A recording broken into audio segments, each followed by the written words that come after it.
ಒಂದು ಕ್ಷಣ ಕಣ್ಮುಚ್ಚಿ ಯೋಚನೆ ಮಾಡಿ.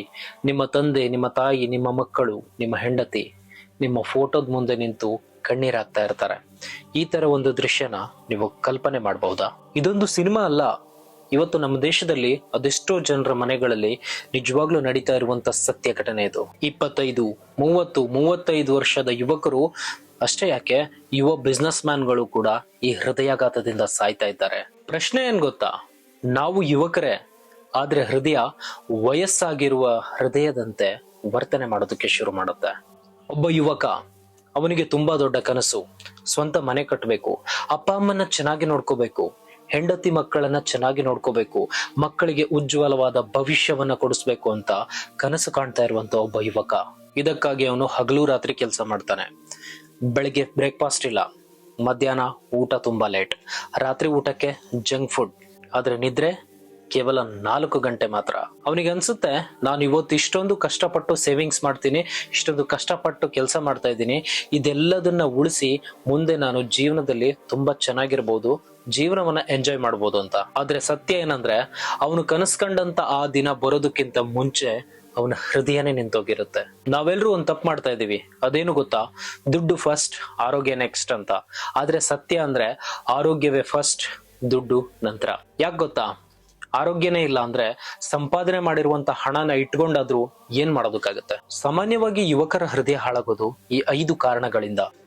ಒತ್ತಡ, ಟಾರ್ಗೆಟ್, ಕಾಂಪಿಟೇಷನ್. ಇದರಿಂದ ನಮ್ಮ ಮೆದುಳು ಯಾವತ್ತು ಫ್ಲೈಟ್ ಮೋಡ್ ನಲ್ಲೇ ಇರುತ್ತೆ. ಇದು ನಿಧಾನವಾಗಿ ನಮ್ಮ ಹೃದಯಕ್ಕೆ ಒತ್ತಡವನ್ನ ಹಾಕೋದಕ್ಕೆ ಶುರು ಮಾಡುತ್ತೆ. ಜಂಕ್ ಫುಡ್ ಮತ್ತೆ ಶುಗರ್, ಆಯಿಲ್, ಇದೆಲ್ಲದು ನಮ್ಮ ರಕ್ತದಲ್ಲಿ ಬ್ಯಾಡ್ ಕೊಲೆಸ್ಟ್ರಾಲ್ ಅನ್ನ ಹೆಚ್ಚಿಗೆ ಮಾಡ್ತಾನೆ ಹೋಗುತ್ತೆ. ಈಗಿನ ಕಾಲದಲ್ಲಿ ಮನುಷ್ಯ ರಾತ್ರಿ 2 ಗಂಟೆವರೆಗೂ ಮೊಬೈಲ್ ನಲ್ಲಿ ಕಾಲ ಕಳಿತಾನೆ, ರೀಲ್ಸ್ ಅನ್ನ ಸ್ಕ್ರೋಲ್ ಮಾಡ್ತಾನೆ ಇರ್ತಾನೆ. ಇದರಿಂದ ಅವನ ನಿದ್ರೆ ಸರಿಯಾಗಿ ಆಗಲ್ಲ. ಆದ್ರೆ ಕರೆಕ್ಟ್ ಆಗಿ 7 ರಿಂದ 8 ಗಂಟೆಗಳ ಕಾಲ ನಿದ್ರೆ ನಮ್ಮ ಹೃದಯಕ್ಕೆ ಬೇಕಾಗುತ್ತೆ. ಜೊತೆಗೆ ಮನುಷ್ಯ ಓಡಾಡೋದನ್ನು ಕೂಡ ಕಮ್ಮಿ ಮಾಡಿದಾನೆ. ಆಫೀಸ್ ನಲ್ಲಿ ಚೇರ್, ಮನೆಯಲ್ಲಿ ಲ್ಯಾಪ್ಟಾಪ್, ಕೈಯಲ್ಲಿ ಮೊಬೈಲ್.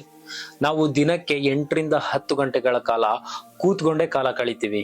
ಓಡಾಡೋದನ್ನೇ ನಾವು ಮರ್ತ್ ಬಿಟ್ಟಿದೀವಿ. ಇನ್ನೊಂದು, ರೆಗ್ಯುಲರ್ ಚೆಕಪ್ ನಾವು ಮಾಡಿಸೋದೇ ಇಲ್ಲ. BP, ಶುಗರ್, ಕೊಲೆಸ್ಟ್ರಾಲ್, ಇದ್ರ ಬಗ್ಗೆ ಯಾವುದೇ ರೀತಿಯಾದಂತ ತಲೆನೇ ಕೆಡ್ಸ್ಕೊಳ್ಳೋದಿಲ್ಲ. ಇದನ್ನ ಚೆಕಪ್ ಕೂಡ ಮಾಡಿಸ್ಕೊಳ್ಳೋದಕ್ಕೆ ಹೋಗೋದೇ ಇಲ್ಲ. ಇವುಗಳೇ ಹೃದಯಕ್ಕೆ ದೊಡ್ಡ ಶತ್ರುವಾಗಿ ಬೆಳೆದ್ ನಿಲ್ಲುತ್ತೆ. ಹಾಗಾದ್ರೆ ನಮ್ಮ ಬದುಕನ್ನ ಬದಲಾಯಿಸುವುದು ಹೇಗೆ? ನಿಮ್ಮ ಹೃದಯನ ಕಾಪಾಡ್ಕೊಳ್ಳೋದಕ್ಕೆ ನೀವು ದೊಡ್ಡ ದೊಡ್ಡ ಕೆಲಸ ಮಾಡ್ಬೇಕು ಅಂತ ಇಲ್ಲ. ಈ ಚಿಕ್ಕ ಪುಟ್ಟ ಬದಲಾವಣೆ ಮಾಡ್ಕೊಂಡ್ರೆ ನಿಮ್ಮ ಹೃದಯ ಚೆನ್ನಾಗೇ ಇರುತ್ತೆ. ಸ್ನೇಹಿತರೆ, ಪ್ರತಿದಿನ 30 ನಿಮಿಷಗಳ ಕಾಲ ವಾಕಿಂಗ್ ಮಾಡಬೇಕು, ಇಲ್ಲ ಅಂದ್ರೆ ಎಕ್ಸಸೈಸ್ ಮಾಡಬೇಕು. ಇದು ಹೃದಯಕ್ಕೆ ತುಂಬಾನೇ ದೊಡ್ಡ ಔಷಧಿ.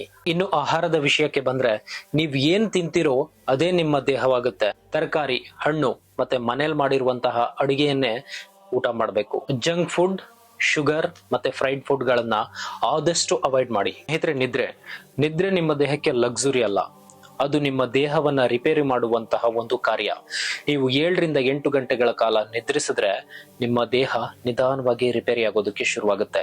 ರಾತ್ರಿ ಸಮಯದಲ್ಲಿ ನಾವು ಮಲಗಿರ್ತೀವಿ, ಆದ್ರೆ ದೇಹ ಎಚ್ಚರವಾಗೇ ಇರುತ್ತೆ, ಅದು ತನ್ನ ಕೆಲಸನ ಮಾಡ್ತಾನೆ ಇರುತ್ತೆ. ಮೆಡಿಟೇಷನ್ ಮತ್ತೆ ಪ್ರೇಯರ್ ಮಾಡೋದು, ಆನಂತರ ವಾಕಿಂಗ್ ಮಾಡೋದು, ಇದು ನಿಮ್ಮ ಹೃದಯವನ್ನ ಶಾಂತವಾಗಿಡೋದಕ್ಕೆ ಅನುಕೂಲ ಮಾಡಿಕೊಡುತ್ತೆ. ಈಗ ಹೆಲ್ತ್ ಬ್ಯಾಲೆನ್ಸ್ ಮಾಡೋದು ಹೇಗೆ ಅಂತ ನೋಡೋಣ. ಮನಿ ಅರ್ನ್ ಮಾಡಿ, ಆದ್ರೆ ಹೆಲ್ತ್ ನ ಯಾವತ್ತು ಬರ್ನ್ ಮಾಡೋದಕ್ಕೆ ಹೋಗ್ಬೇಡಿ. ಕೆಲ್ಸನ ತುಂಬಾ ಶ್ರದ್ಧೆಯಿಂದ ಕಷ್ಟಪಟ್ಟು ಮಾಡಿ, ಅದೇ ರೀತಿ ದೇಹಕ್ಕೆ ದಣಿವಾದಾಗ ರೆಸ್ಟ್ ಅನ್ನು ಕೂಡ ಕೊಡಿ.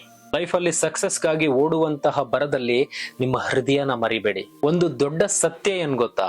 ನಿಮ್ಮ ಬಿಸ್ನೆಸ್ ನೀವೇ ಕಟ್ಟಿದಂತ ಸಾಮ್ರಾಜ್ಯ, ನಿಮ್ಮದೇ ಆಫೀಸ್.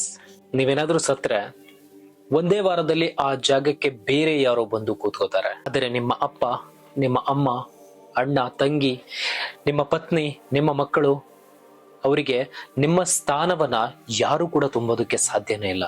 ಒಳ್ಳೆಯ ಜೀವನಕ್ಕೆ ಈ 5 ರೂಲ್ಗಳನ್ನ ನೀವು ಫಾಲೋ ಮಾಡಲೇಬೇಕು. Move your body, eat real food, sleep well, manage stress, regular health checkup. ನಿಮ್ಮ ಹೃದಯ ಅದು ನಿಮ್ಮ ಒಂದು ಅಂಗ ಮಾತ್ರ ಅಲ್ಲ, ಅದು ನಿಮ್ಮ ಕುಟುಂಬದ ಭವಿಷ್ಯ, ನಿಮ್ಮ ಕನಸು, ನಿಮ್ಮ ಬದುಕು, ನಿಮ್ಮ ಮಕ್ಕಳ ಭವಿಷ್ಯ. ಇದೆಲ್ಲದಕ್ಕೋಸ್ಕರ ದಯವಿಟ್ಟು ನಿಮ್ಮ ಹೃದಯವನ್ನ ಕಾಪಾಡ್ಕೊಳ್ಳಿ. ನಿಮ್ಮ ಸಾವು ತುಂಬಾ ದೊಡ್ಡ ಸುದ್ದಿ ಆಗ್ಬಹುದು, ಆದ್ರೆ ನಿಮ್ಮ ಕುಟುಂಬಕ್ಕೆ ಅದು ತುಂಬಲಾರದ ನಷ್ಟವಾಗಿ ಯಾವತ್ತೂ ಕಾಡುತ್ತೆ, ತುಂಬಾ ನೋವನ್ನ ತಂದು ಕೊಡುತ್ತೆ. ಕೊನೆಗೆ ಹೇಳೋದು ಒಂದೇ, ಜೀವನದಲ್ಲಿ ಹಣ ಸಂಪಾದನೆ ಮಾಡಲೇಬೇಕು. ಪ್ರತಿಯೊಬ್ಬರಿಗೂ ಹಣ ಬೇಕೇ ಬೇಕು. ಹಣ ಇಲ್ಲ ಅಂದ್ರೆ ಈ ಪ್ರಪಂಚದಲ್ಲಿ ಏನನ್ನು ಕೂಡ ಮಾಡೋದಕ್ಕಾಗಲ್ಲ. ಆದ್ರೆ ಹಣ ಸಂಪಾದಿಸುವ ಭರದಲ್ಲಿ ನಿಮ್ಮ ಹೃದಯದ ಬಗ್ಗೆ ಕಾಳಜಿಯನ್ನ ವಹಿಸೋದು ಯಾವುದೇ ಕಾರಣಕ್ಕೂ ಮರಿಬೇಡಿ. ಇಲ್ಲಿ ನಿಜವಾದ ಸಂಪತ್ತು, ನಿಜವಾದ ಆಸ್ತಿ ಅಂದ್ರೆ ನಮ್ಮ ಹೃದಯ. ಯಾಕೆ ಮಾತನ್ನ ಹೇಳ್ತಾ ಇದ್ದೀವಿ ಅಂದ್ರೆ, ನಮ್ಮ ಹೃದಯವನ್ನ ನಾವು ಚೆನ್ನಾಗಿಟ್ಕೊಂಡ್ರೆ ಇದಕ್ಕಿಂತ ಜಾಸ್ತಿ ಹಣ ಸಂಪಾದನೆ ಮಾಡ್ಬೋದು. ಒಂದ್ ವೇಳೆ ಹೃದಯನೇ ನಿಂತೋದ್ರೆ ಏನ್ ಮಾಡೋದಕ್ಕಾಗತ್ತೆ? 1 ರೂಪಾಯಿ ಕೂಡ ಸಂಪಾದನೆ ಮಾಡೋದಕ್ಕಾಗಲ್ಲ. ನಾವು ಕಂಡಂತ ಅದೆಷ್ಟೋ ಕನಸುಗಳು ಒಂದೇ ನಿಮಿಷದಲ್ಲಿ ಮಣ್ಪಾಲಾಗುತ್ತೆ. ಸ್ನೇಹಿತರೆ, ಅದಕ್ಕೆ ಮೊದಲು ನಾವು ನಮ್ಮ ಆರೋಗ್ಯವನ್ನ ಚೆನ್ನಾಗಿ ನೋಡ್ಕೋಬೇಕು. ಆನಂತರ ನಾವು ಸಾಧನೆ ಮಾಡೋದು ಇದ್ದಿದ್ದೇ ಇದೆ. ನಾವು ಬದುಕಿದ್ರೆ ತಾನೇ ಸಾಧನೆ ಮಾಡೋದಕ್ಕಾಗತ್ತೆ. ಒಂದು ವೇಳೆ ನಮ್ಮ ಜೀವನೇ ಹೋದ್ರೆ ಸಾಧನೆ ಇನ್ನೆಲ್ಲಿ ಬರುತ್ತೆ? ನಾವು ಮಾಡುವಂತ ಈ ಒಂದು ಸಣ್ಣ ಪುಟ್ಟ ಮಿಸ್ಟೇಕ್ಗಳಿಂದ ಬರೀ ನಾವು ಸಾಯ್ತಾ ಇಲ್ಲ, ನಮ್ಮ ಜೊತೆಗೆ ಒಂದು ಕುಟುಂಬವೇ ಸಾಯ್ತಾ ಇದೆ. ಎಷ್ಟೋ ಜವಾಬ್ದಾರಿಯನ್ನು ಹೊತ್ತಂತ ಯುವಕರು ಇವತ್ತು ಪ್ರಾಣ ಬಿಡ್ತಾ ಇದ್ದಾರೆ. ಇದೇ ಲೈಫ್ ಸ್ಟೈಲ್, ಇಷ್ಟೊತ್ತು ನಾವೇನು ಎಕ್ಸ್ಪ್ಲೇನ್ ಮಾಡಿದ್ವಿ, ಇದೇ ಲೈಫ್ ಸ್ಟೈಲ್. ಗಡಿಬಿಡಿ, ಟೈಮ್ ಇಲ್ಲ, ಸರಿಯಾಗಿ ಊಟ ಮಾಡೋದಿಲ್ಲ, ಟೈಮಿಗೆ ಏನು ತಿನ್ನೋದಿಲ್ಲ, ಬರೀ ದುಡ್ಡು ಮಾಡಬೇಕು, ಬಿಸ್ನೆಸ್ ಮಾಡಬೇಕು, ಮನೆ EMI ಕಟ್ಟೋದಿದೆ, ಅದು ಇದು ಅಂತ ಹೇಳಿ ಬರೀ ಒತ್ತಡದ ಜೀವನದಲ್ಲಿ ಬರೀ ಓಡ್ತಾ ಇದ್ದೀವಿ. ಯಾರಿಗೂ ಕೂಡ ಆರೋಗ್ಯದ ಕಡೆಗೆ 1 ಗಂಟೆ ಕೂಡ ಕೊಡೋದಕ್ಕೆ ಸಮಯ ಇಲ್ಲ. ಅದರಿಂದನೇ ಮನುಷ್ಯ ದಿನ ದಿನ ದಿನ ದಿನ ದಿನ ಈ ರೀತಿ ಕಾಯಿಲೆಗಳಿಗೆ, ಹೃದಯ ಕಾಯಿಲೆ ಅಂತ ಬರೋದೇ ಇಲ್ಲ, ಹೃದಯ ಒಂದೇ ಸಲ ನಿಂತೋಗುತ್ತೆ. ದಯವಿಟ್ಟು ಇನ್ಮೇಲಾದ್ರೂ ನಿಮ್ಮ ಜೀವನ ಶೈಲಿಯನ್ನ ಬದಲಾಯಿಸ್ಕೊಳ್ಳಿ. ನಿಮ್ಮ ಕುಟುಂಬದ ಬಗ್ಗೆ ಯೋಚನೆ ಮಾಡಿ. ಇಲ್ಲಿ ಜೀವನ ಅನ್ನೋದು ಸಿಗೋದು ಒಂದೇ ಸಲ. ಸಿಕ್ಕಂತ ಅಮೂಲ್ಯವಾದ ಜೀವನವನ್ನ ನಾವು ಗಡ್ಬಿಡಿ, ಮತ್ತೊಂದು ಟೆನ್ಷನ್ ಈ ರೀತಿ ಮಾಡ್ಕೊಂಡು ಕಳ್ಕೊಂಡ್ರೆ ಮತ್ತೆ ಬೇಕಂದ್ರೂ ಕೂಡ ಬದುಕು ಸಿಗಲ್ಲ. ಸ್ನೇಹಿತರೆ, ಈ ವಿಡಿಯೋ ಮಾಡಿದ್ದು ನಿಮ್ಗೆ ಏನಾದ್ರೂ ಇಷ್ಟ ಆಗಿದ್ರೆ ದಯವಿಟ್ಟು ನಮ್ಮ ಚಾನಲ್ಗೆ ಸಬ್ಸ್ಕ್ರೈಬ್ ಮಾಡಿ. ಇದೇ ರೀತಿ ಇನ್ಫಾರ್ಮೇಟಿವ್ ಆಗಿರುವಂತ ವಿಡಿಯೋಗಳನ್ನ ನಾನು ನಿಮ್ಮ ಮುಂದೆ ತಗೊಂಡು ಬರ್ತಾನೆ ಇರ್ತೀವಿ. ನಿಮ್ಮ ಸಪೋರ್ಟ್ ದಯವಿಟ್ಟು ನಮ್ಗೆ ಬೇಕೇ ಬೇಕು.